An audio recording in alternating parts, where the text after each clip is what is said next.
I tracked down some Agfa Aviphot Pan 200, and I think it might be better than any standard black and white film that I've ever shot. Let's dive in.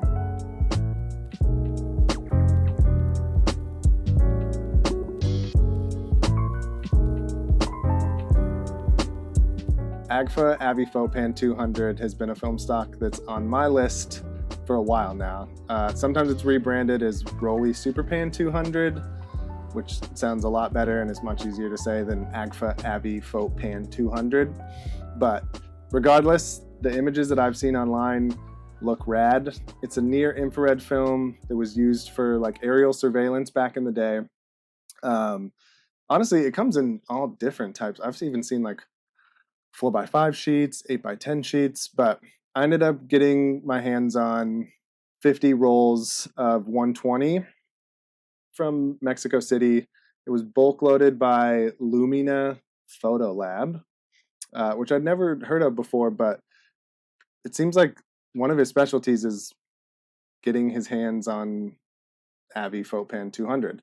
I know they have 4x5, or they did at one point. They have 8x10 and 120. But yeah, they bulk load this stuff into 120 cartridges, and it's super clean and done really well. And we're gonna test it out and see what we can get. I have a red 2 filter, and I also have an R72 infrared filter. We're gonna try both of them out and see the different results. You can also shoot this film without any filter, and it's just black and white. But I think most of you after this, just judging from the images I've seen online, are going to want to use some sort of red filter or infrared filter to get that look, because it's really cool. But I have a Minolta 645 that my good friend Nico has kindly let me borrow because I don't have a media format camera. And we're going to go out and test this film stock and see if it'll develop and if it'll get the near infrared look and what it's all about. So let's go out and shoot this stuff. I'll give a little history here while I'm out shooting of Aviphot Pan 200.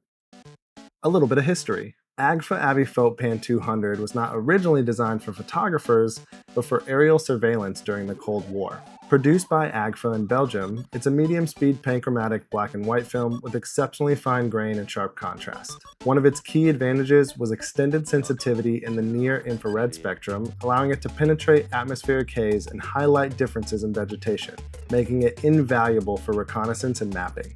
As military demand declined, rolls of Aviphot filtered into civilian hands, where photographers discovered its crisp tonality, unique rendering, and subtle IR glow. What began as a tool for espionage has since become a cult favorite in the darkroom. Okay, so we shot 2 rolls of Aviphot Pan 200. It's been a couple weeks since I shot the intro, but I shot 1 roll with an R2 red filter. Nico shot a roll to help us out with a R72 infrared filter, just to see the differences. Now, this is a near infrared stock. So at first with the R72 infrared filter, we were kind of unsure what the results were gonna be, and we'll get to those at the end because they were super interesting. But let's dive into my roll first. I rated it at 50 ISO.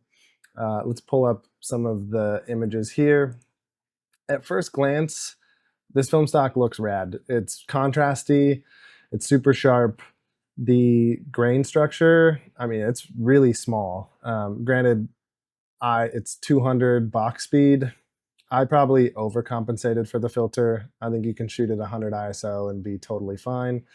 But the images came out really cool. So one thing I thought was interesting with the red 2 filter, and you could use any red filter, I just had this one and it worked. I was surprised that I didn't get as much of the infrared look with the vegetation. Now again, it's near infrared, it's not completely infrared like some of the Rolly infrared black and white film, but it still has a really cool look. Again, here, I'll zoom in.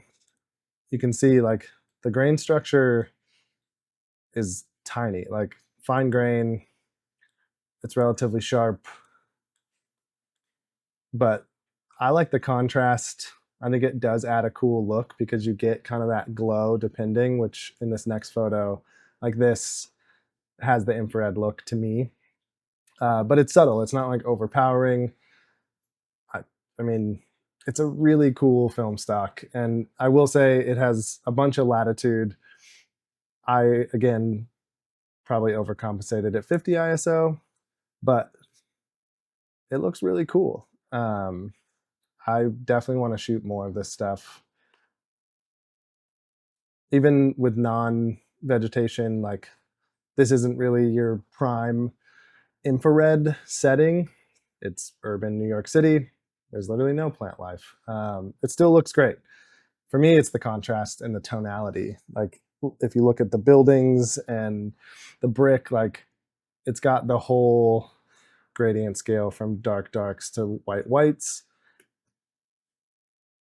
And I think some of it could be time of day with the plant life. As you can see here, you don't really notice an infrared look. This is also backlit, but again, I like it. I like the texture of it. So there is something interesting going on here. Part of this could be because it's bulk rolled. I don't know if they're cutting this film down from larger Aviphot Pan rolls, because I know with Aviphot Pan, it comes in like 9.5 inches by like anywhere from 100 to 200 feet. That's what they used to use for the aerial side of things. So I'm assuming they're cutting it, but if you look here on the edges, left and right, there's some sort of light leak or something. I'm not sure if this happened in development, but I would assume not, just because it seems like maybe a little bit of the light was sneaking through the backing paper. But it doesn't bother me. It has a cool look, and I'm here for it. Ooh, dirty negatives, the bane of my existence. I also don't know what this is. If anyone knows, hit me up in the comments. There's this line on a few photos that you can see here. I do not think it's my scanner, but it's like too perfect to be a scratch. Anyway, not my favorite photo. You can see the light leaks here on the edge, but that was my test roll of Aviphot Pan 200. Again, 50 ISO. I think you can do 100 ISO. I think any red filter would work.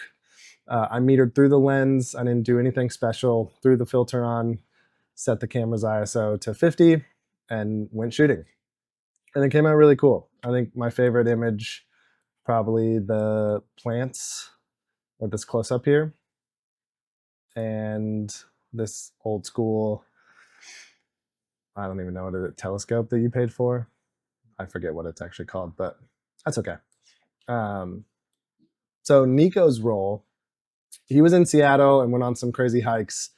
He was using the R72 infrared filter.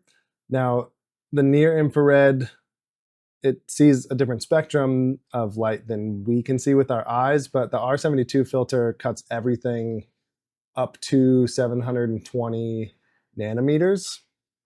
Don't 100% know what that means because I'm not a scientist, but basically, in a nutshell, it's cutting almost everything but infrared. And I thought it'd be cool for us to test and see what it looked like on the Aviphot Pan. The results were going to be a mystery because it's not a true infrared film stock. But we still got results, and Nico crushed it. I don't have all of his photos, but I have 4 of his best ones. His story is a little interesting because on the camera that he has, he couldn't go down to 12 ISO. I think 25 was the lowest ISO he could set his camera at. So he actually used his 35 mil camera to meter and go that way. So he metered with his 35 that was set to 12 ISO and then compensated for that on his medium format camera. We both agree that the shots are anywhere from a stop to a stop underexposed. As you can see here, this one's pretty dark.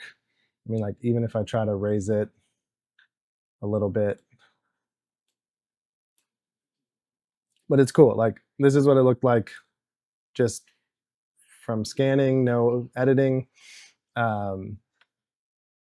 This one's the most underexposed for sure. But I mean, it has a unique look. It's very moody. If I go to the next one here, like this one's cool.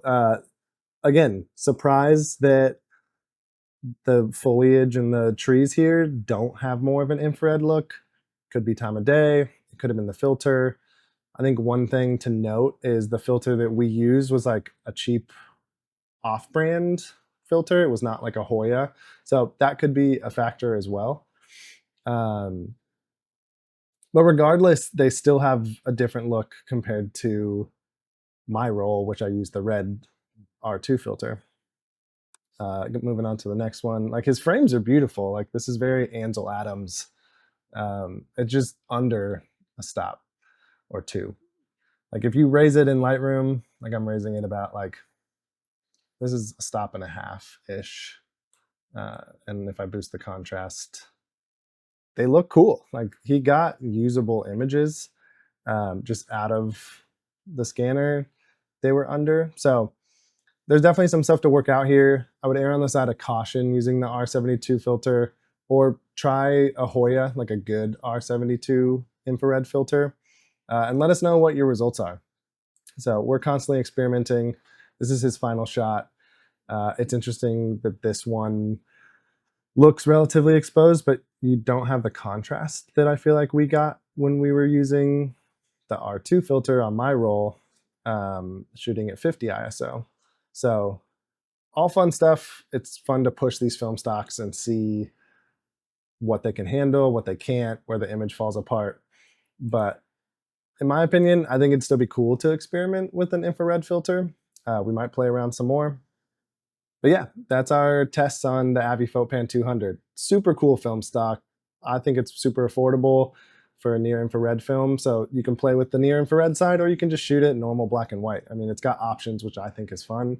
I would say the main features that I love about it is the fine grain structure, the contrast, and you get that cool infrared look. So depending on how you shoot it, and again, some of it's time of day, some of it's the type of foliage, you can get a unique look that does not look like every other black and white film. So yeah, that's Aviphot Pan200. I appreciate you guys tuning into this episode. As always, please subscribe, like, and leave us a comment. Like, let us know, what would you do different? Have you shot this film stock? If you do shoot it, send us your results. Let us know what filter you shot, what ISO you set it at. And as always, have fun and do something nice for each other.